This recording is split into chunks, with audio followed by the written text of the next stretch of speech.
Hey everybody, Kirsty is here with more Caravan War. Really quick, yeah, they're going to be making a new patch here.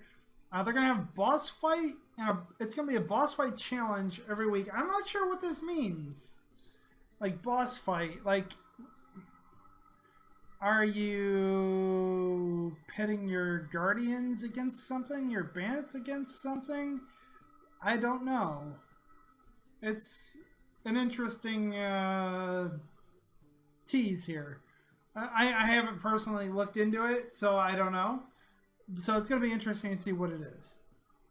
There's going to be 7 brand new units, 4 legendary, 3 epics, guards, vehicles, and add-ons. A new battle pass system with endless missions and enormous rewards. I like that. That is called quality of life and player progression. All games need to focus on that. So, you know, like as far as it goes, by the way, too, people, as far as it goes, like games that are considered pay to win and stuff, this game has fantastic progression. And to be honest, you should play this for the fact that the developer knows how to focus on progression. Anyways, weekly challenges. Yeah, that's right. Yeah, we have weekly challenges, which I've done all the bandit challenges. This week they were pretty rough, actually. They were kind of hard, but I haven't done the guardian challenges yet, but that's not what this video is about today. Today we're going to be discussing more guardians. Specifically, we're going to talk about the Marshal and the Griffin Rider.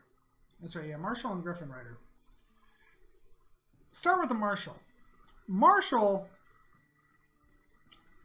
actually, before we start with the Marshal, I'm just going to remind everybody to like, subscribe, comment, share, do all that good stuff for this video. And also to catch me on twitch.tv/Curseus. I'll put a link in the description. I stream about 3 to 5 times a week, maybe 7 times a week, depending on my life schedule. But if you come on by and say hello and hang out with me, that helps out my channel tremendously. So please make sure to do that. Now, anyways, on with the video. The Marshal has about 10,000 HP, 1,100 attack, attacks every half second, very good range, and a 1.2 move speed, of course, because they have to move at the standard rate of the carts. Anyways, but the special ability of the Marshal is that she attacks 2 targets at the same time. This makes the Marshal, in my opinion, very spammable because it's like having 2 units in one. So that's very, very useful. You should always have at least 2, maybe 3 Marshals per wave, wherever you can fit them.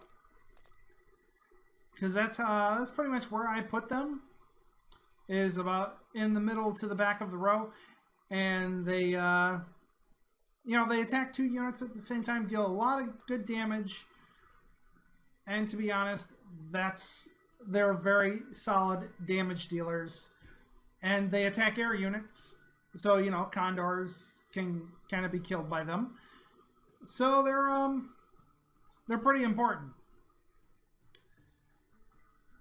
I mean, there's like the standard, like I said, standard idea here would be is to put them towards the middle or the back end. So like usually around here or here. It's like here-ish or here-ish. And, you know, there's not much to them other than they are an anti-air unit. And anti-air units are very big. So use them. Now the Griffin Rider. Griffin Rider has a very, very specific use. First of all, it has about almost 7,300 HP, 1,400 damage, very high damage output, but very slower attack speed. So basically, they're a little bit slower than the Marshal and most other units on the attack. And they have 3 armor, which gives them, you know, gives them a little bit of survivability. But the ability of them, though, is they have a 20% or 20% RNG chance to evade any attack. This is pretty huge for them to be used as some kind of tanking or screening unit, which backs up another convoy or another caravan wave. So usually what I do with them is I set up a wave that has some kind of fast cart, which would be the buggy or the chariot, which is just fine. I do like to prefer the buggies because they have higher HP than the chariot, and they have armor. So therefore, I consider them to be better than the chariot. And then you're going to put the Griffin Riders in the front and back of that wave, so that the Griffin Riders can either distract aerial units and attack them, or attack other units which are attacking your carts, or if there is no other enemy units, they will hopefully take the aggro from enemy towers. And then I have, of course, two other Griffin Riders backing up the next wave, and that's just how they work. The best positioning for Griffin Riders is a bit difficult, but if you put them kind of like best way is like put one here, like if you're not making a complicated wave like I have here, put one here, and one there. Like, in fact, let me just give you the best look at that. So like one there, probably like one there. So kind of like that, and then you're gonna have your carts kind of in the middle with like another fast, either not like actually not towards the middle, but you kind of want them to be kind of like how I have them now. But like I said, though, it's just how I set them up. Anyway, and put that back on. Because the buggy is used for. I'll get to the buggy in more detail in another video, but the buggy is mostly used for backing up other waves. But generally, by wave 4, you should have killed all of your enemies. So therefore, the buggy can just be used as a tanky chariot. That's kind of my opinion. Anyways, let me put that put you back, and I did kind of notice that there's room for some stuff right there. Like what kind of what would I want to put there? I don't know. That's kind of silly, huh?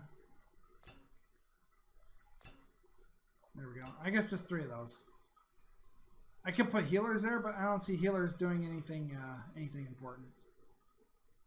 So anyways, so basically that's my standard strategy for Griffin Riders. You use them as a tanky kind of screen unit. Like you're going to use them to back up another wave or to screen for those other waves.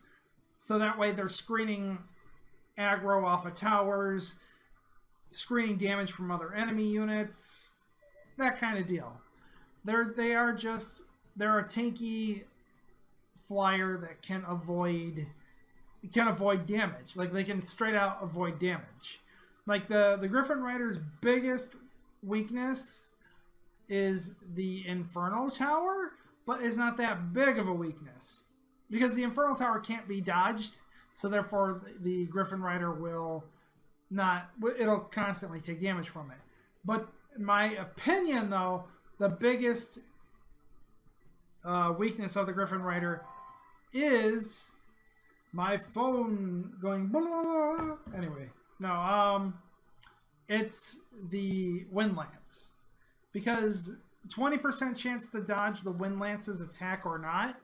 If one attack from the Wind Lance lands, then the Gryphon Rider is rendered immobile for 5 seconds, and it's most likely that the Wind Lance will land multiple attacks, and the Gryphon Rider will stay perma immobile. So that's my opinion on what the Gryphon Rider's biggest weakness is. So anyways, though, thank you guys so much for watching. Make sure to like, subscribe, comment, share, do all that good stuff. Catch me on twitch.tv/Cursius.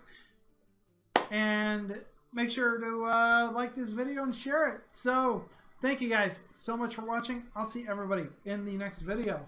Bye-bye.